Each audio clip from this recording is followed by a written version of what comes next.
You're old. Older today than yesterday. You'll be older tomorrow than you are today. And you feel like, I get it, you feel like you've missed it. You didn't save, you didn't earn, you didn't put things away, you didn't get your life in order, you didn't get in shape, you didn't lose the weight, you just added more. What are you supposed to do? When you look up phrases like growing old gracefully, just Google it. You'll find hundreds of little micromanaging suggestions.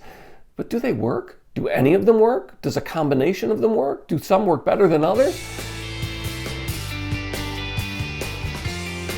Hi, I'm James Callahan, and this is the Do-Over Show, where we figure out how to do things better, at least the second time around. No one has experienced growing old until they grow old. That means that if you don't accept it, not just ignore it, not just pretend that you're not getting older, but learn how to do it better, you have a better shot at growing old better than someone who just gives up on life and learns from experience when it's too late. Most of us, we look around to people and we say, ooh, I wish I could be like that person. And we copy or we emulate them and we try to recreate the experiences that they have, and we end up living someone else's life. And we don't do it as well as they do. So here are the basics. Like I said, when you Google growing old gracefully, you get a hit list of micromanaging little habits. Throw this, throw that, try this, try that. And we're supposed to add them all together and somehow come up with a magic growing old gracefully formula. Get more sleep. Stay hydrated. Ooh, that's a big one these days. Or eat organic. What about wearing sunscreen? Quit smoking. Quit drinking. Exercise regularly. Low impact, obviously, because after all, you're old. Stop eating sugar. Eat more fiber. You know why. Moisturize. Take the stairs instead of the escalator or the elevator. Do crossword puzzles. Or at least play solitaire on your smartphone. Or intermittent fasting, or eat more protein, or eat less protein. All of them are available to you. All of them in some combination promise you that you can grow old gracefully. And this means that the growing old experience becomes more of a to-do list, more of an obsessive compulsive lifestyle than something we can actually do and enjoy. So let's go bigger and better than just a to-do list, adding or subtracting little things from our life. Let's look for the bigger things that can make all the difference and can transform all those little things in our to-do list, if you like to-do lists, into something meaningful. The first thing is get a handle on your money. Yeah, it's probably a little too late for most. We've missed the eighth wonder of the world, compound interest. If we invest in it, we know the benefit. If we don't, we end up paying others the benefit of compound interest. Thanks, Albert Einstein. But getting a hold of our finances will mean that we'll know what our money can do, what we can do with our money.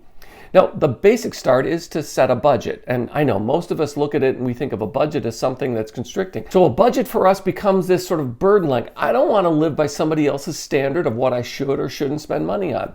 And here's the thing.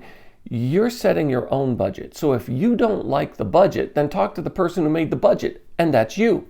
You're the problem, not the budget. And here's the other thing. A budget shouldn't just tell us, especially at this time in our life, it shouldn't just tell us what to save. Yes, here's the secret, we're in the earning years of our life, between 45 and 65-ish. We can live on less and less and less as we make more and more.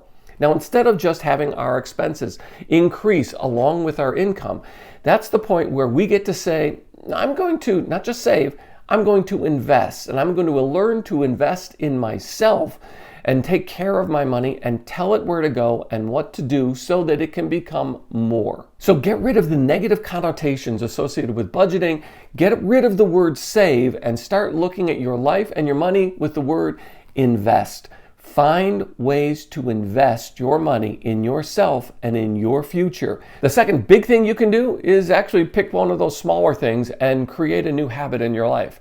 Create a new habit, do it every day for 1 month until it actually becomes a habit and not a task on your to-do list. When you can drop it off your to-do list because you're going to do it every day anyway, that's when it's a habit. Now, if I offered you $1 million today, or 1 penny every single day, doubled for 30 days, which one would you take? Yeah, you'd have $1 million today, but you'd miss out on almost $5 million by letting that penny double every day.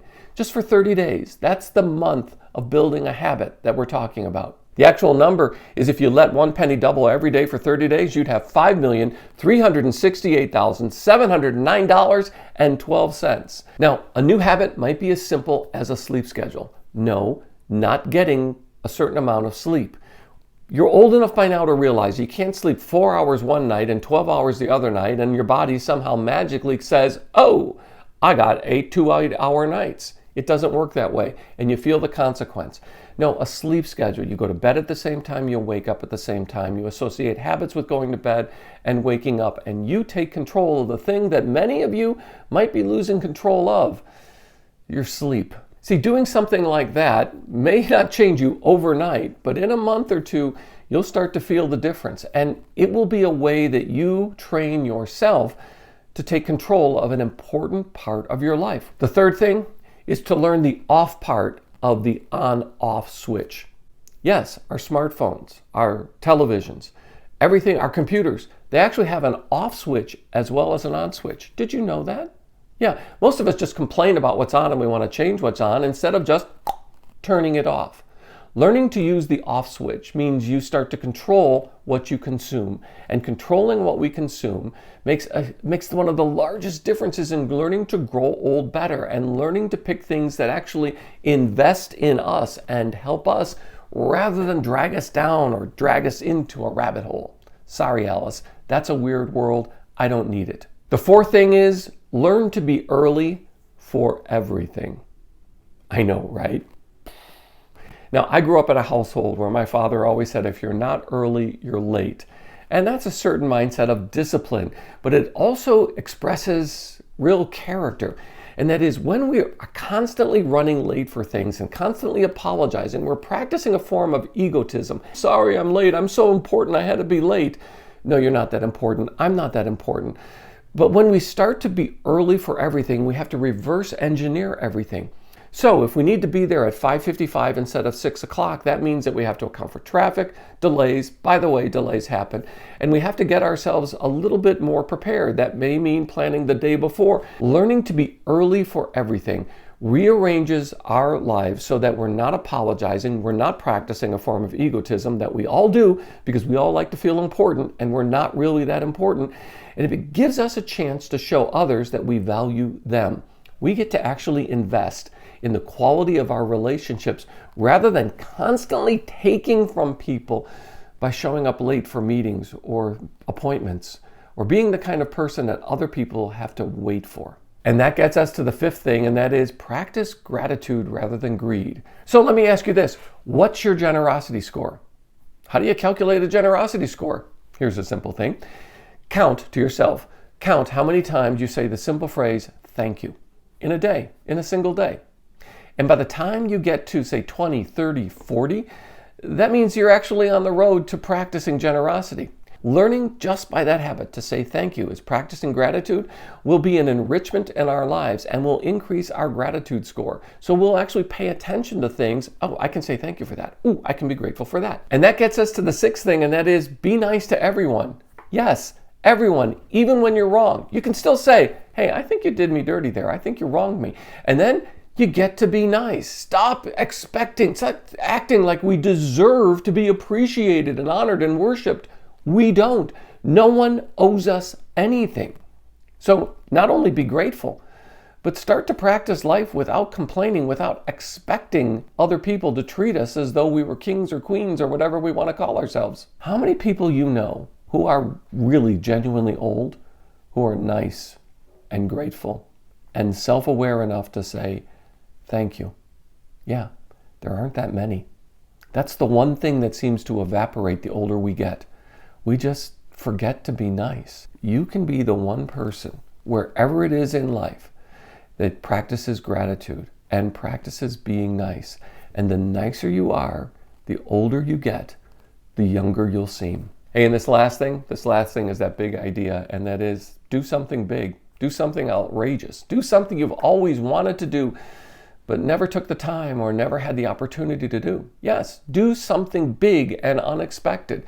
Do something that might be a little embarrassing. Risk something. What do you got to lose? Finish your degree, get a master's degree, or do whatever you want with a degree. Start a new business yourself based on something you do for your career. Lose 50 pounds, or just go on a diet. Lose something big.